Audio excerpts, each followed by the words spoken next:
Hi everyone, welcome to Siemens Chemical Science. I am Subarna and today I am going to talk about some early attempt to investigate the structure of the atom. So in this lecture, you will basically know the Rutherford model and its drawbacks. By the way, this is an integrated course, means first year undergraduate students, IIT JEE and NEET aspirants, all of you can start from here. You why I make it as an integrated course, because 80% of the syllabus of IIT and first year undergrad students have a overlap. Okay, so this can be a common starting point for all of you. Okay, without much delay, let's jump into the content. So think in this way: if you cut a piece of graphite from the tip of a pencil into smaller and smaller pieces, how far could you go? Could you divide it forever?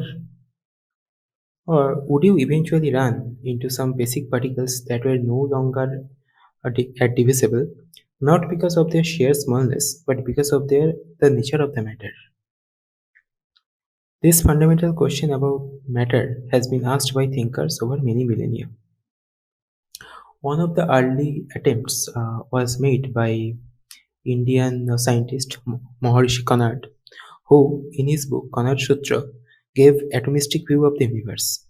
He suggested that everything can be subdivided, but this subdivision cannot go on forever, and there must be smallest entities, which in Sanskrit called Paramanu, that cannot be divided, that are eternal, that aggregate in different ways to yield complex substances.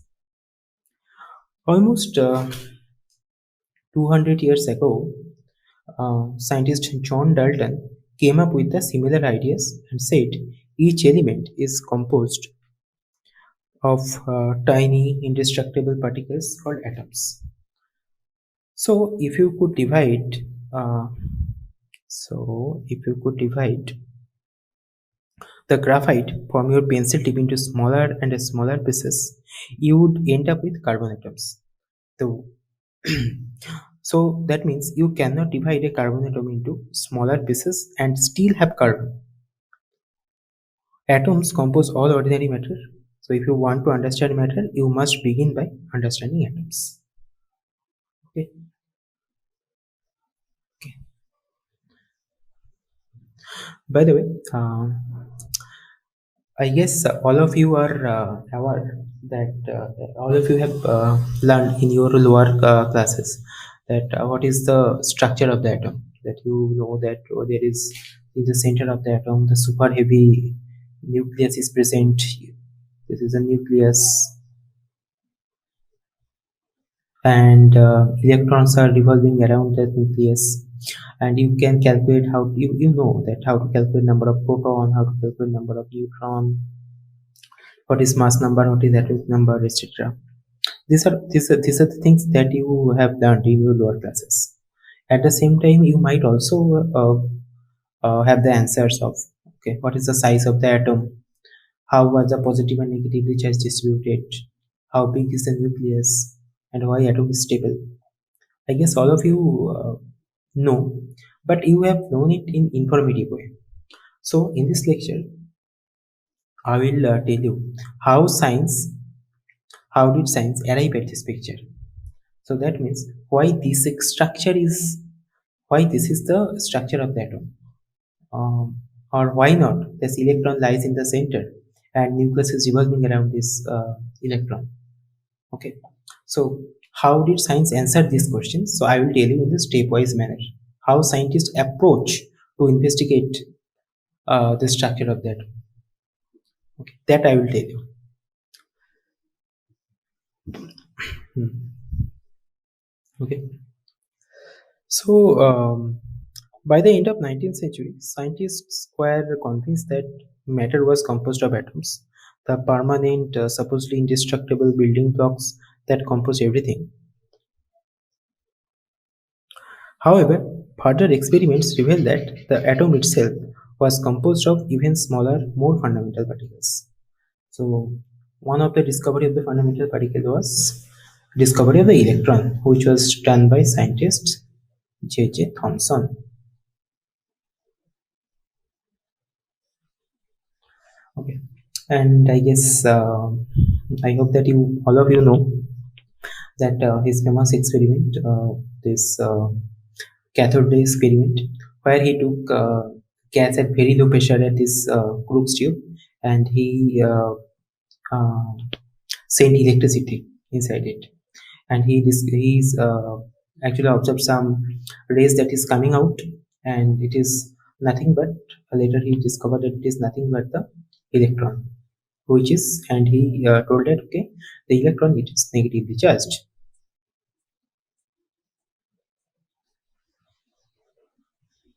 After some years, scientist Millikan, in his famous oil drop experiment, through his famous oil drop experiment, he discovered the charge of the electron. Okay, so J.J. Thomson told that okay, it is negatively charged, but he did not quantify the amount of the charge. So Millikan, from his oil drop experiment, actually quantified the amount of the charge that is present in the electron. So it comes out as minus 1.6 into 10 to the power minus 90 coulomb. Okay.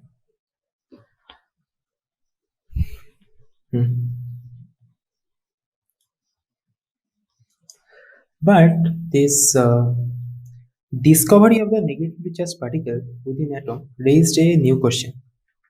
Since atoms are charge neutral, so we know that atoms are, keep in mind,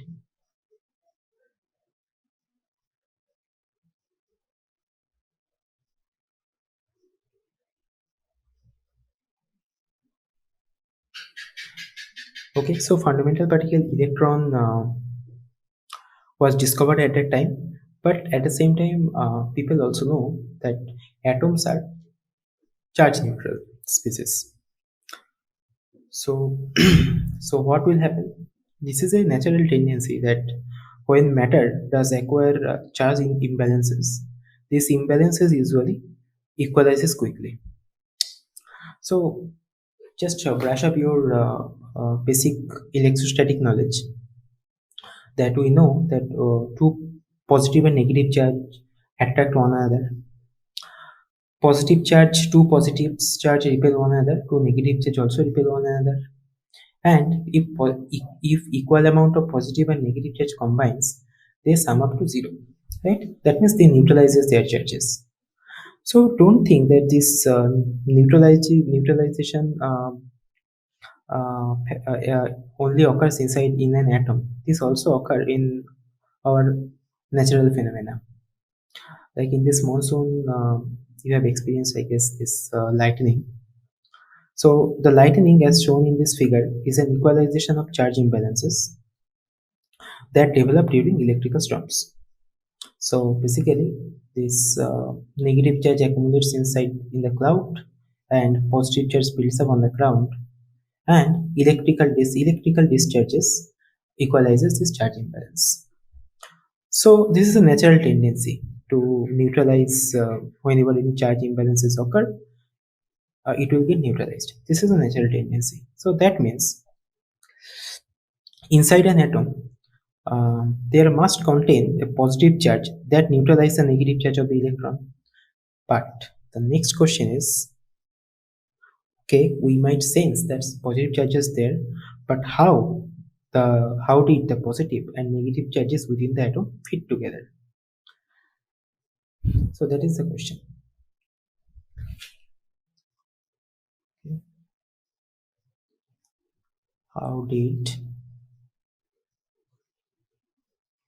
positive and negative charges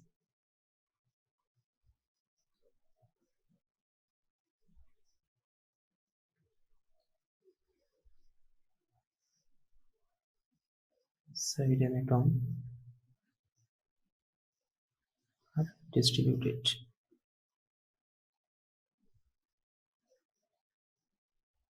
Scientist J.J. Thomson, who discovered electron, came up with the model. So J.J. Thomson proposed that the negatively charged electrons negatively charged electrons distributed uh, in an atom uh, in a negatively charged electrons distributed in an atom in a scattered way in positively charged matrix. So this is called his palm pudding model. Palm pudding is nothing but a English dessert. Those who are not familiar with it, just imagine in this way. Just like these raisins are distributed in a cake, right? So that's how electrons are distributed in a positively charged matrix. So this is electrons, this is electrons, and this is positive charge. He named this as his proton. Okay, so this is called famous palm pudding model. Now, okay, so Thomson have told that okay, this can be the model, but um, but he one needs to justify it only by doing an experiment whether this model is true or not, right? So at 1909, Ernest Rutherford, who had worked under Thomson and subscribed to his palm pudding model, performed an experiment in an attempt to confirm it. His experiment, which employed particles, proved it wrong instead. That which proved that the palm pudding model is not the right model. So why? How did Rutherford came to the conclusion that this palm pudding model is not an appropriate model? Appropriate is not the appropriate picture of the atom. Okay. So what did Rutherford do?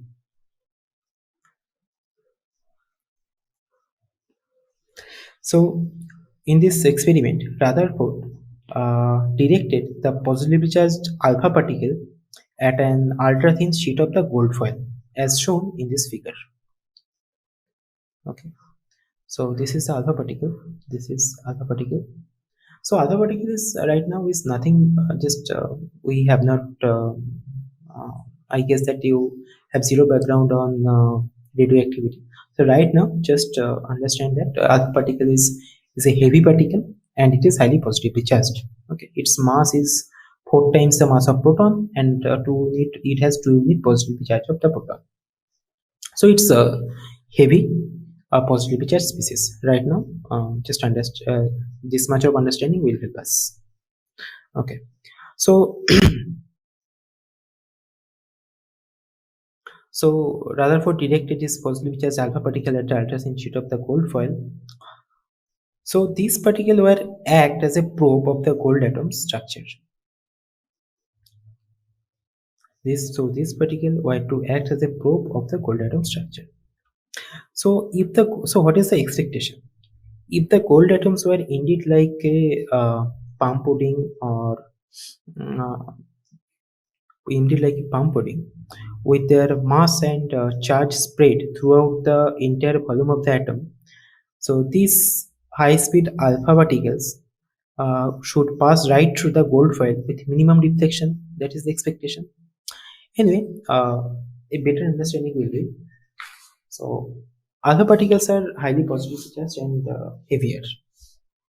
So as this positively charged, positive, so it's a positive charge, right?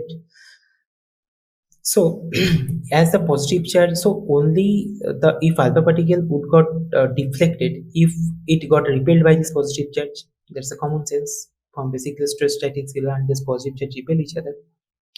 So only way the alpha particle got deflected back is if it hits the positive charge, but it should not deflect.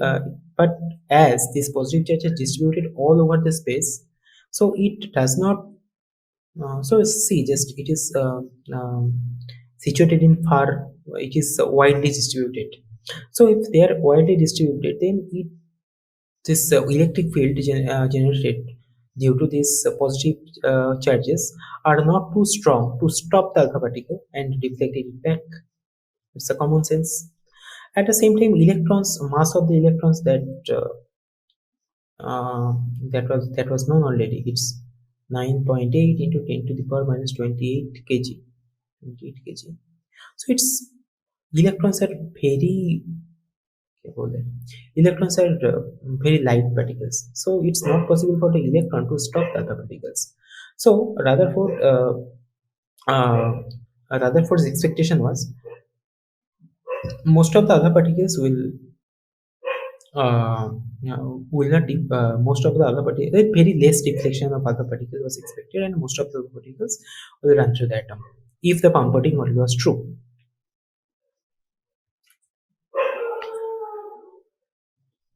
But what he got is something else. So the result was not as per his expectation. What he saw is majority of alpha particle did pass directly through the foil, but some particles were deflected and some, let's say, so most of the particles were got deflected. Like, most of the particles will pass through the atom, like this one, this one, this one, right? And some particles, that is almost 1 out of 20,000, let's say 20,000, even bounced back. So these particles got bounced back.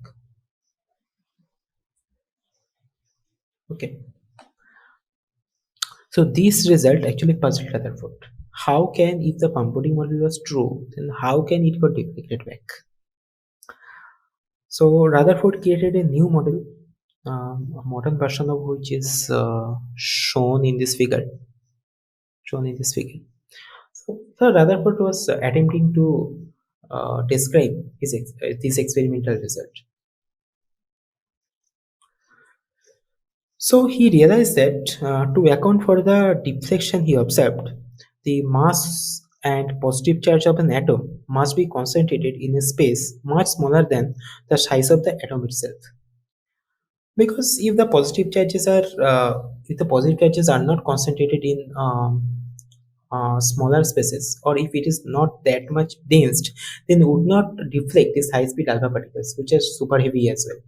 Like, that means um, think that uh, if you suppose you are a powerful person, so if someone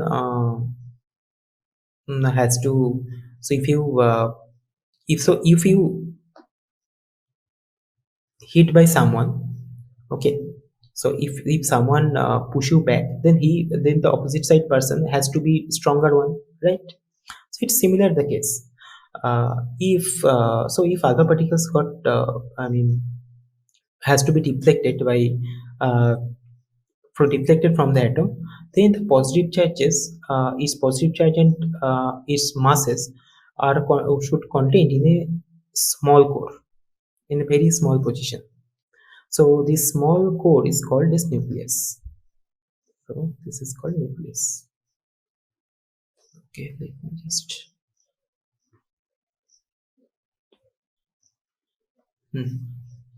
So this is nucleus. So nucleus contains atoms all mass and positive charge. Contains. Otherwise, the alpha particle would not get deflected. All mass and positive charge. Okay. At the same time, the other thing is, if other particle comes here, it got deflected. Okay. At the same time, he also saw that the most of the other particle pass through it. So from here, he concluded that most of the position inside an atom is an empty spaces. Otherwise, it don't penetrate through the atom. Okay. And last one is, so this is point number 2. By the way, this other particle scattering. This is point number 1. So at the same time, as atom are charge neutral, so this is actually easy one. So he concluded that there are as many as negatively charged electron outside the nucleus as there are positively charged particles, which he named protons. so within the nucleus, so that the atom is electrically neutral. Okay, so equal number of, so from here what can we conclude? That equals set, that is, you know why this notation is, that's atoms notation, and given as Z and M. Z is the number of proton, so Z equal to, that is number of proton equal to number of electron to maintain the electron neutrality. Okay, but although Rutherford's model was highly successful, scientists realized that it was incomplete. Why? Because hydrogen atoms contain one proton and helium atom contains two. So he told that, okay, nucleus contains only proton.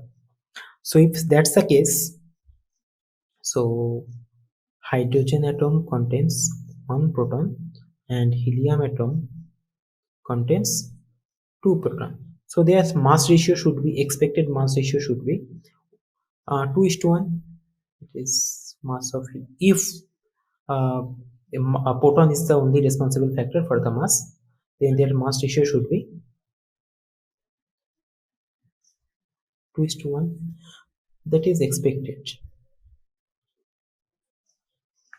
But I am just removing this part.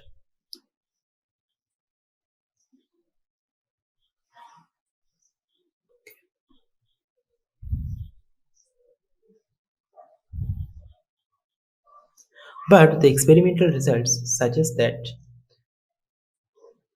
this mass ratio is basically 4:1. So, so the helium atom must contain some additional mass. Later work by Rutherford and one of his students, British scientist James Sedgwick, demonstrated that the previously unaccounted for mass was due to the presence of neutron, the neutral particle within the nucleus. So the dense nucleus actually contains. So actually that means this, after the discovery of neutron, so it was concluded that nucleus composed of both mass of the nucleus. Shit.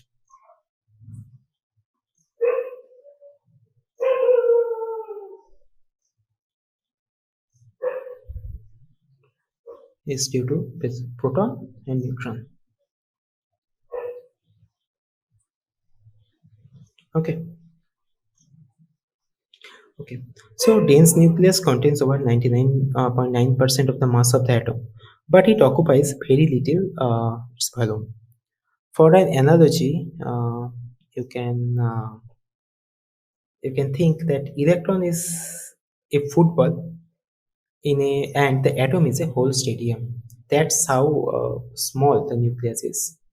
Okay, so later on, this on average, this radius of the nucleus is almost 10 to the power minus 15 meter, and radius of the atom is 10 to the power minus 10 meter. So that means radius of the atom is 10 to the power 5 times higher than radius of the nucleus. So, thus we infer that tiny nuclear radius contains almost all the mass of the atom, and this nucleus are actually very dense. So let me give you an let me just give a numerical example to uh, uh, calculate how the values comes, how much is the density, if the how much are the nuclear densities. Let me give you a numerical example.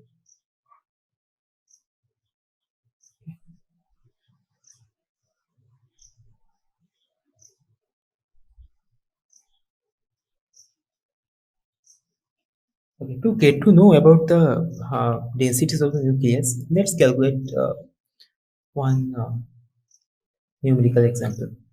Let's take carbon nucleus. It is carbon nucleus. Its radius r is 10 to the power minus okay, not 10 to the power minus 15. It's 2.5 uh, femtometer. Yes. Oh, shit. That is 2.5 femtometer. 1 femtometer means your 10 to the power minus 15 meter. Okay. So if you then calculate this density, so nucleus, it is come as mass by volume.